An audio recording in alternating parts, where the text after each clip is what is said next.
hebben we de meeste eerstbuddhistische vind dat ze nog bever en heen versus zitten. Have you ever been told that your voice doesn't match your face? Well, this is what math thinks I should sound like based on what I look like. People make assumptions based on appearance all the time, but recently researchers figured out how to put that to the test. And before I explain how any of this is working, I want to go see if my friends' voices match their faces. So you guys know I've been messing with this model that you feed it an image or a video and it guesses what it sounds like. And I was kind of wondering, like, what are we supposed to sound like based on how we look? In this group here, who do you think has a voice that most closely resembles what they look like? It's not gonna be Ren. Measly! Measly! I just told you to say it. Measly! We're gonna start with Ren. Dude, I'm sure I have a very deep, soothing voice. Yeah. Not measly at all. Mathematically speaking, this is what you are predicted to sound like. I would just let me know. I would do the moments. Such of us will wait in hell. Water! Dude, you're an influencer from the Netherlands, man. Yes, dude. Wait, so this isn't a language? No, it's looking at you and guessing what you sound like, but it doesn't know what words you're saying. Ren has a higher voice for how tall he is, and this actually lowered it just a little bit. But the demeanor's kind of there, actually. Such of us will wait in hell. It has like your rhythm and Yeah, it's the rhythm. yeah. Who's got the deepest voice, I think? Matt has the deepest voice. You got this whole new personality developed just now. Oh, I'm that guy. Matt, let's see if your deep baritone resonance comes through. Oh yeah. Full disco for Philly. He's Norwegian. I know, I'll let you hear. Get the calm king beer. It's like he played with a Norwegian board and got possessed. You're on a house and the bit of puffing in there, aren't you? The stellar ring or on it. It's so weird. This is so weird. Real Matt's way better than this guy, dude. All right, Jordan. I think I'm a big thing goer. Yo, this is so similar. I am learning now in the right word. Cowable something you wanted to hear. Pitch-wise, it does feel pretty close. Yeah, it just got a little more like, hey, brother. How big is your truck, brother? Yeah, have it, brother. Hey, brother. I also ran a version for myself to see if my voice matches my face. Ja, we zijn er weer voor jezelf. Wat je zo met bullets zie je. En dan is het voor all else. Oh, that was straight up German. That's not the right emotion to pair with German, dude. En dan is het voor all else. 1940s Niko be like. I mean, pairing her is a German last name. I am a quarter German, so. Whoa. Yeah. Your reaction right now is probably pretty similar to ours. Probably a mix of laughter and like, what the heck am I looking at? But what's actually happening behind the scenes to make this possible? Well, for the past 20 years, humanity has been doing something odd. We've been creating millions of video files, pairing them with audio, and then uploading them to a giant human knowledge archive that we call the internet. As human beings, we've developed expectations that when things look a certain way, they should sound a certain way. These expectations are embedded in the videos that we create and share. So researchers from the University of Illinois and Sony had an idea. What if we organize videos by what's being shown? Let's develop a system to sort our videos so that all videos of, say, like a dog barking are grouped up, and all videos of a cat meowing get grouped up, and so on, for as many concepts as possible. And then that enabled those researchers to do something special. This let them predict the sound of a video.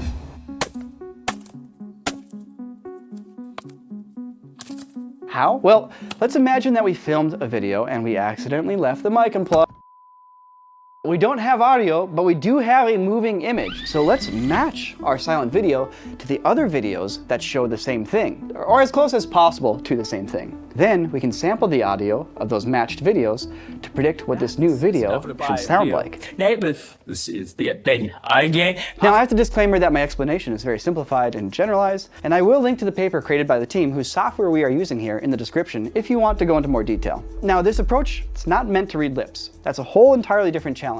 Hey, you should know that you stink kind of like fish. Wait, what? But this is meant to predict sound, which is why you can hear a voice's tone, but all you get is nonsense. The algorithm is predicting what the entire video clip will sound like, not just the voices. What happens if we pretend to play music? Let's find out. Look, Niko has been blowing my mind with this new tech, and it got me wanting to try it for myself. So I recorded a little video, ran it through. Let's see what I sound like. Whoa. Squarespace is great. It's an all-in-one website platform for your brand or passion project. That's so crazy, because today's sponsor's Squarespace. What?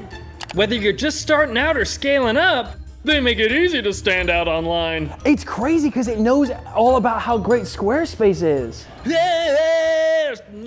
Oh, I remember this. This is when Matt walked into the shop and I got really mad at him. Squarespace blends 2 decades of design expertise. With its cutting-edge AI design intelligence to create personalized, beautiful, designed websites. No coding skills required. Dude, it's doing his voice too. There's professionally crafted templates. And you can customize everything. Images, fonts, layouts to fit your unique style or business needs. Whoa, how'd it know? And if you're selling anything, products, services, or even content, Squarespace Payments lets you accept multiple payment methods seamlessly. So you can manage everything in one place. Whoa, we're both discussing the great features of Squarespace. Ah! So go to squarespace.com for a free trial. Oh, this is one we made up.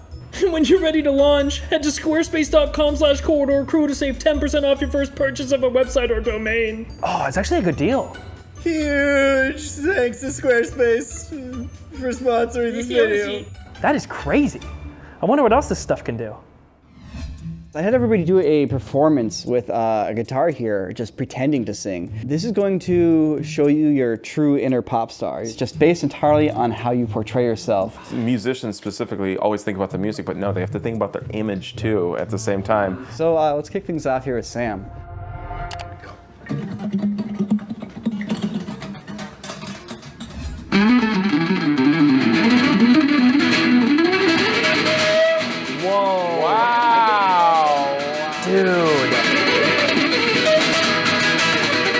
Shred. Apparently. Sam, is that a real arpeggio? No.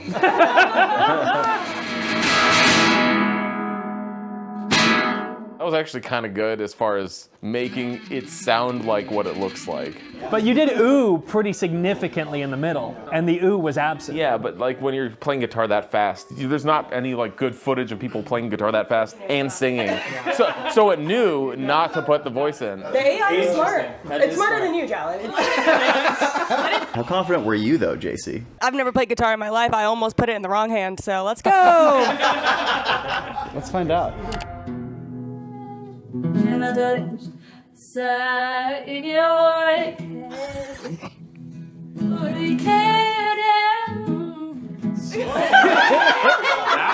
part is great. Wow. This is weird because I was here when you filmed that and you were completely silent.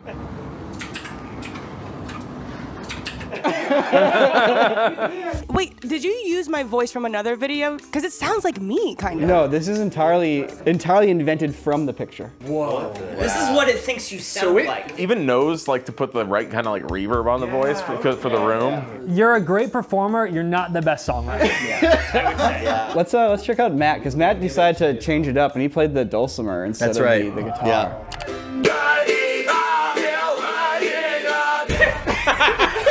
Kind of sounds like Mongolian throat singing a little bit.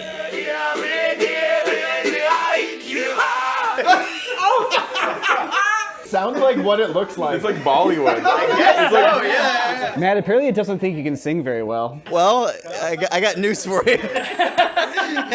Timing on the strumming though is on.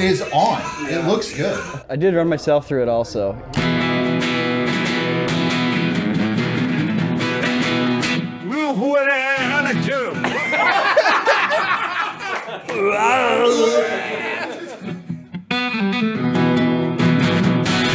And say.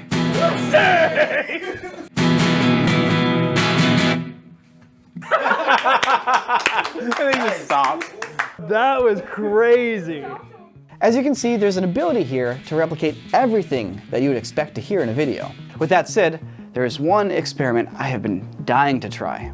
Bringing sound to a film that never had sound to begin with. Before digital video was invented, sound was difficult to capture in sync with video. We take it for granted these days, but there are decades worth of silent footage before we reach this point in technology. And that silence has an effect on us. It's easy to feel disconnected from the people in old footage. It's like you're looking at historical artifacts rather than real human beings. Now, this was a problem that Peter Jackson set out to solve when he created his World War I documentary, They Shall Not Grow Old. In 1917, there's no way to capture audio on film, so when Peter Jackson was working on this documentary, he did something that no one had ever done before. He hired professional lip readers and sound designers to recreate all the audio for all the footage, and the results are incredible.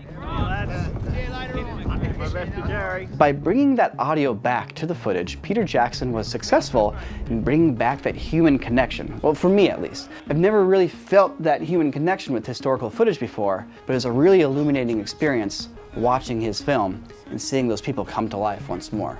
So adding audio to old archival footage and silent films can really help people better connect with what they're watching. So what happens if we take some footage from the era before synchronized sound recording and we run it through this process?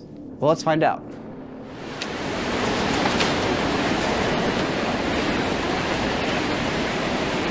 Oh.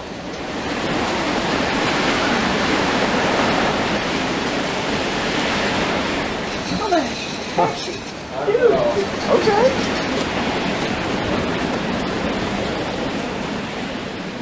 This would be a good base, and then to add little sounds on top of that. Yeah, it doesn't have like artistic direction.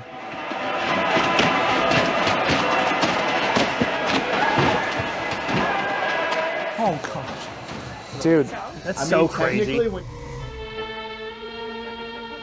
Oh.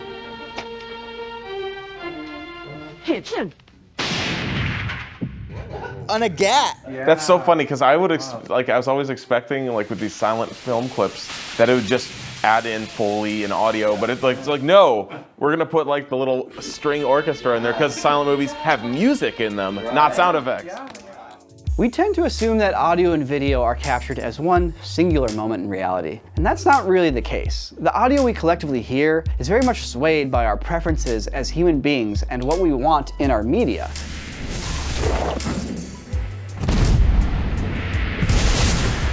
That's hilarious. It did slow-mo sound? It did a freaking slow-mo bass drop.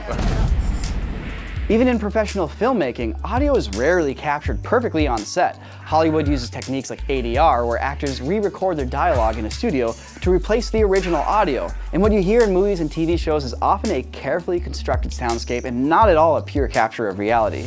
So you expect things that look a certain way to sound a certain way, and that gets built into the media that we consume. So the sounds that we've heard in this video are not an objective representation of reality, but mathematical predictions based on our collective expectations. How we see the real world is influenced by the media we consume, and it's really important to be aware of that. Media and reality are not the same, and yet we expect that the real world should function according to our art. So while we can use math to predict what someone or something sounds like, it's still far from the complexity and the chaos of reality. Okay, we're gonna do 3, 2, 1, subscribe. All right, 3, 2, 1.